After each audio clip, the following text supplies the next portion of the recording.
Salut toi, j'espère que tu vas bien. Aujourd'hui on va parler tatouage un petit peu, tatoueur, ce que je vous avais fait il y a hyper longtemps, une sélection de mes tatoueurs préférés que j'avais trouvé comme ça sur Instagram ou ailleurs. C'est ignoble cette petite chose. Mes cheveux sont affreux là. Et j'avais envie de recommencer parce que j'en ai découvert quelques-uns et je me suis aussi fait tatouer par certains d'entre eux. Du coup je vais pouvoir vous donner mon expérience aussi en les connaissant entre guillemets, en tout cas en ayant eu affaire à eux, et aussi vous donner des petits noms de tatoueurs qui me plaisent bien en ce moment. C'est parti, on va tout de suite commencer avec, alors je vais avoir mon téléphone dans les mains, donc c'est absolument incorrect, mais comme ça je vais pouvoir enregistrer mon écran pour pouvoir vous insérer sur le côté, d'ailleurs il faudrait que je me... voilà, pour pouvoir vous insérer sur le côté, comme ça, à la place de ma petite Monstera Alangtuni, des plans des personnes en question. Alors j'ai envie de commencer par Thomas Pégase, puisque j'ai découvert Thomas complètement par hasard sur Instagram. En fait j'ai vu dans une story une meuf qui se faisait tatouer, et c'était au Landscape Tattoo. Du coup j'ai regardé le travail qui était fait au Landscape Tattoo, et j'ai découvert Thomas Pégase, et j'ai tout de suite accroché à son univers qu'il définit à travers des mots comme le rétrofuturisme, la mythologie ou le style fantasy. Donc pour la plupart c'est un univers qui me parle pas mal, enfin fantasy un peu plus moyen,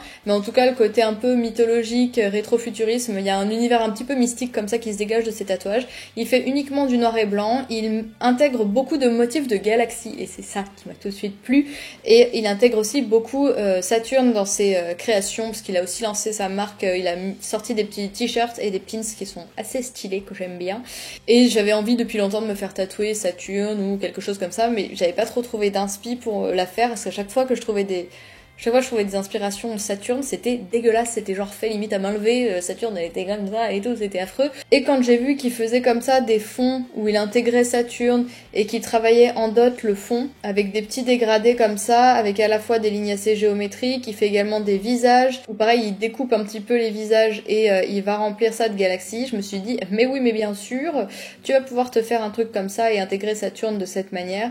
J'aime aussi beaucoup toutes ces cartes dans un esprit carte de tarot, qu'il refait. Moi je suis pas hyper fan des formes carrées comme ça à mettre sur le corps, je trouve pas ça terrible en tatouage, c'est pas ce que j'aime en tout cas, mais par contre les motifs qu'il y a à l'intérieur de ces rectangles, je les trouve super, donc il est pas dit que je retente pas un petit tatouage chez lui. Voilà, ceux-là aussi avec le fou comme ça que je trouve hyper cool, avec toujours ce fond en dégradé en dot qui donne vraiment une texture et cet aspect galaxie qui est hyper réaliste du coup. Et voilà, il y a plein de déclics comme ça où il fait Saturne, et puis bah il fait pas que des planètes, il a aussi fait ce petit putain j'ai oublié le nom. Ok, je l'écrirai. J'aime bien l'univers galaxie un petit peu homme à la Prometheus, etc. Il y a quand même des têtes de mort, un aspect un peu dark, il y a aussi le papillon de nuit que j'ai aussi en tatouage. Ça c'était assez cool aussi, mais j'avais pas trop envie de ce délire intégré comme ça dans un... Ah mais c'est Squeezie qui l'a fait. Ah mais d'accord. Putain je savais même pas, j'ai même pas vu les trucs de Squeezie moi. De temps en temps je regarde une vidéo de lui mais je le suis pas à fond. Ah il a tatoué Squeezie.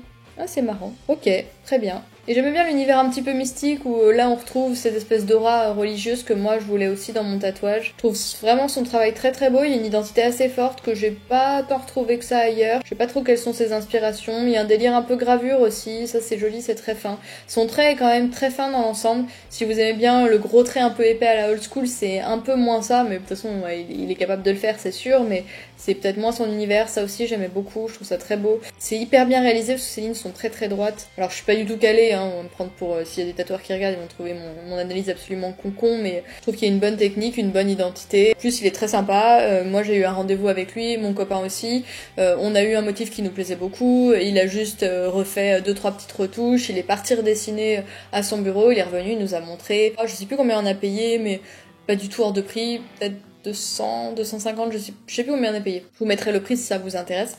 Alors ensuite, je vais vous parler de Pierre Artois. Il s'agit d'un artiste tatoueur qui pratique uniquement le old school, quasiment uniquement le old school. Bon, je sais pas si vous lui demandez d'autres trucs, il le fera peut-être, hein, je sais pas trop quels sont ses critères. En tout cas, moi j'adore l'esthétique old school, je suis assez fan de rockabilly. Si vous voulez voir un des rassos auxquels j'aime le plus aller chaque année, il s'agit du Rockabilly Day qui est en Belgique et que j'aime beaucoup, et on peut arriver un peu déguisé, ou en tout cas saper comme dans les années 50, et il y a des concerts de rockabilly, et j'aime beaucoup cet univers-là. Et je suis complètement en admiration devant tous ces mecs et nanas complètement tatoués en mode old school, tatouage old school. Et je voulais depuis longtemps me faire des motifs dans cet esprit années 50, tatouage de marins, etc. Et j'y suis allée pour me faire des petites cartes à jouer avec une petite fleur derrière le bras, comme ça, je vous montrerai ça. Bon alors lui pour le coup il fait essentiellement du old school, mais j'avais du mal à trouver le old school qui me plaît, parce qu'il y a quand même du nouveau old school, du je sais plus quoi, très néo-trad, machin, néo-traditionnel, traditionnel, nana. À chaque fois il y a des trucs que j'aime pas trop, soit les couleurs, soit le tracé, soit il y a un style qui est beaucoup trop détaillé, et moi j'aimais bien la simplicité du old school.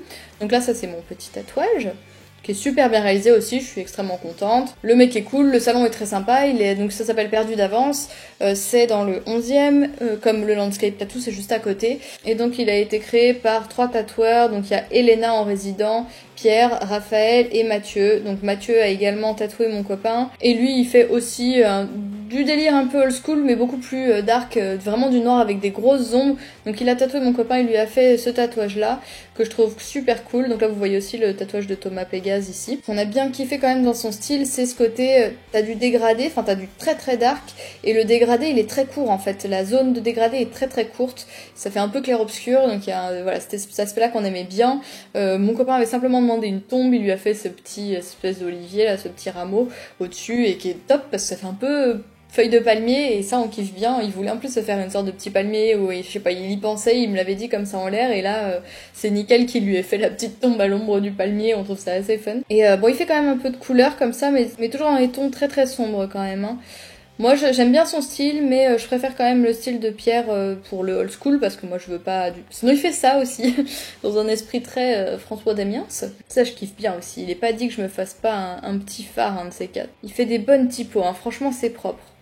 Je trouve ça assez canon. Ce qui est assez fun à ce salon de tatouage, c'est qu'ils ont pris un principe qui se fait dans plusieurs salons. Ça s'appelle le Get What You Get, et en gros tu payes 50 € et tu tires à la machine comme un bonbon, et tu vas te faire tatouer le truc qui tombe au hasard. Et si le motif te plaît pas, tu peux quand même retirer un truc pour 10 €, et du coup t'as un flash au hasard. Donc des fois ça tombe sur ça. Moi perso je suis pas hyper fan, mais sinon il y a des trucs un peu cool. Enfin moi tu vois, ça, je trouve ça sympa, je me le serais fait sans problème. Il y en avait un autre, ah voilà, celui-là il était trop beau, c'était un de Pierre évidemment.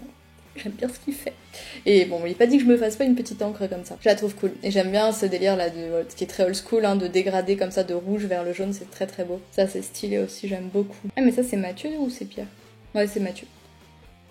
C'est cool, mais j'aurais bien mis de la couleur, tu vois. Autre dont je voulais vous parler, c'est Gary. Donc lui, il est anglais et il bosse à Paris, mais pas vraiment là, il a pas mis trop le salon où il était, mais il est au Mystery Tattoo Club. Donc lui il est anglais, et je trouve que ça se sent quand même pas mal dans son style. Alors il fait aussi bien de l'ornemental comme ça, que j'aime beaucoup également, un peu à la Guild Tatoueur, etc. si vous connaissez. Pour le coup, la technique est également absolument nickel.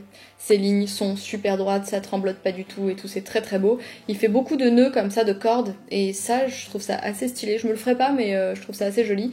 Et il fait aussi ce délire là qui, pour le coup, qui fait très très ricain en fait. Ça fait un peu si vous suivez des comptes de tatoueurs, de salons de tatouage à Brooklyn, etc. Il y a pas mal ce style là, un peu gravure. Ils sont quand même assez chargés, mais quand même assez lisibles. Ça je trouve ça franchement hyper beau. Il y a une très bonne technique, il y a un beau dessin, il y a une belle profondeur, une belle occupation de l'espace que j'aime beaucoup. Voilà, ça là, ça c'est beau ça. Ça c'est très très beau. Pareil, je me le ferai pas, mais j'aime beaucoup. Ah, c'est la poiscaille. La poiscaille, elle est trop trop belle. Non mais regardez-moi cette technique. C'est assez varié quand même, parce qu'il y a autant de l'ornemental comme ça, que il me semble qu'il y a un peu, je sais plus s'il y a pas un peu de old school. Bon là il y a un truc un peu tribal, et il y a des délires un peu comme ça à côté, qui font un peu old school finalement. Ça, voilà, ça c'est plus le style que j'aime. C'est assez stylé ça. Donc voilà, je voulais vous partager le petit ananas, il est chou. Je voulais vous partager un petit peu le travail de Gary, si vous ne connaissiez pas. Je voulais aussi vous montrer le travail de Alix Cooper, que j'ai découverte assez récemment. Enfin, son nom me parlait, mais je sais pas, je l'avais pas suivi, j'avais perdu de vue. Et c'est l'une d'entre vous qui me l'avait conseillé quand je vous avais demandé vos tatoueurs favoris, etc. Et alors elle fait un esprit gravure assez dark, et ça c'est très très très beau. j'aime beaucoup aussi. Ça me fait penser dans certains points à ce que fait Gary, mais dans un esprit beaucoup plus gravure, beaucoup plus soutenu, c'est moins graphique en fait, c'est moins stylisé. Le trait est beaucoup moins stylisé que celui de Gary, et donc on se retrouve sur des motifs comme ça parfois. Donc là, c'est un peu massif. Moi, c'est pas spécialement ce que je me ferais, mais c'est d'une qualité. Le psychopathe. Voilà, j'aime énormément et je crois que mon copain va aller... il est en train d'essayer de prendre un rendez-vous. Et d'ailleurs, je sais pas si je pourrais le faire avec elle, mais j'ai du mal à prendre de leur temps pour ça. J'ai dans l'idée de faire un projet où j'aimerais interviewer des tatoueurs et leur poser quelques questions pour vous faire des mini-portraits et vous présenter comme ça des tatoueurs d'une manière assez courte, mais au moins il y a une vidéo dédiée à un tatoueur et bon, je crois qu'ils sont pas hyper à l'aise avec l'idée d'être devant la caméra, mais je vais peut-être essayer, je vais proposer à Alix Cooper, on va voir. Il y a ces petits squelettes comme ça qui sont géniaux, avec leur espèce de petits pagnes comme ça, qui sont assez mignons quand même. Bon voilà, j'aime bien. C'est stylé, putain, avec les poils de crâne là comme ça. Putain, ils sont très très beaux. Franchement, elle déchire pas mal. Elle fait vraiment un taf de fou. Il n'est pas dit que je me fasse pas un petit d'elle quand même, un de ces quatre, parce que j'aimerais bien faire plus old school de ce côté-là et partir sur le côté plus noir et blanc de l'autre côté. Putain, c'est beau. Ce job de fou. Ça, j'aime bien. J'ai trop envie de me faire une petite bouteille de poison. Et je pense que pareil, ça serait cool. Mais je sais pas si je le fais en noir ou en old school. Voilà, je sais pas si vous la connaissiez. Et j'aurais voulu vous montrer le travail d'Armelle, mais je ne comprends pas, son compte est indisponible. Tant pis, je vais essayer de vous montrer des trucs qu'elle a fait sur le compte du salon où elle officie, chez Mémé donc. C'est un peu la professionnelle des fleurs, elle fait de magnifiques fleurs. Donc en gros, elle fait des fleurs dans ce délire-là. Donc pareil, elle a un esprit assez gravure. Oh, ça, j'aime beaucoup quand même. Ces petits, c'est quoi? C'est des ponies là, je sais plus comment ça se dit, je ne sais pas comment ça se dit en français. Excusez-moi, je sais, je suis gênante. Des petites fleurs comme ça, qui sont très jolies, et ça c'est pas mes préférés. Elle fait comme ça, c'est quand même assez délicat et à la fois assez noir. Je trouve que ce sont des fleurs sans être girly, et ça c'est quand même un petit challenge de réussi. Alors parce que moi je suis désolée, je sais qu'il y a pas mal de gens qui en ont, je le vois souvent passer des tatouages de fleurs, et moi je suis pas spécialement fan des tatouages de fleurs, je n'aime pas les tatouages très fins. Déjà je suis très très dubitative quant à la tenue de ce genre de tatouage sur le long terme parce que ce sont des tracés extrêmement fins et ensuite tout simplement c'est un univers qui me plaît pas spécialement. En revanche, voilà, si je devais me faire des fleurs dans un délire un peu noir comme ça, je me les ferais clairement faire par Armelle, ou sinon ce que je tolère comme fleurs ce sont vraiment celles du old school quoi. Donc moi j'en ai une là et ce sont vraiment les petits coquelicots qui sont un petit peu planqués sous les motifs et tout et que je kiffe bien. Mais voilà, ce sont les deux seuls styles de fleurs que j'aime bien en tatouage. Et donc elle a fait ce petit tatouage à mon copain qui voulait un squelette Kiss-Cat, donc le voici. Il est rigolo, il est très rigolo. Et voilà, ça c'est Armelle, elle est arrivée un petit peu en retard, elle l'a dessiné en 15 minutes, elle lui a tatoué en 20 minutes, et c'était parti, et c'est nickel, c'est super bien tatoué, c'est super bien dessiné. C'est du grand Armelle. Voilà, c'était mon petit update de tatoueurs que j'aimais bien, qui me plaisaient, et que j'ai découvert récemment. Je suis passée sous les aiguilles de 2 d'entre eux, et ça s'est très bien passé, c'est pour ça que je vous les recommande. Je suis désolée si je vous ai montré que des tatoueurs qui étaient à Paris. J'aimerais bien que vous m'en proposiez, d'ailleurs, en commentaire, surtout dans d'autres villes, parce que moi, il est vrai que j'évite au maximum, même si j'essaye d'en suivre d'autres pour inspiration, j'évite au maximum de suivre des tatoueurs qui ne sont pas à Paris, parce que sinon, je suis extrêmement frustrée, parce que je vois des trucs dans mon fil, et je me dis ah mais j'adore ce qu'il fait celui-là, ah mais oui mais il est à l'autre bout de la planète, c'est mort, je pourrais jamais en avoir.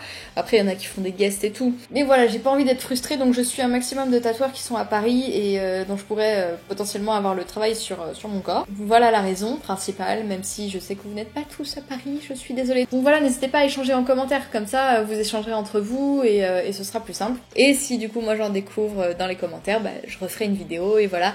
Et n'hésitez pas à me dire si vous êtes super partant pour ces portraits de tatoueurs là. J'aimerais bien interviewer Alix Cooper par exemple, j'aimerais bien interviewer Armelle, j'aimerais bien interviewer Pierre, et si je vois qu'il y a un petit engouement de votre part au moins, bah peut-être que je pourrais mieux leur proposer, je ne sais pas, donc n'hésitez pas à me mettre des pouces en l'air pour montrer que cette vidéo et cette thématique vous plaisent. Je vous fais des bisous et je vous dis à la semaine prochaine, salut!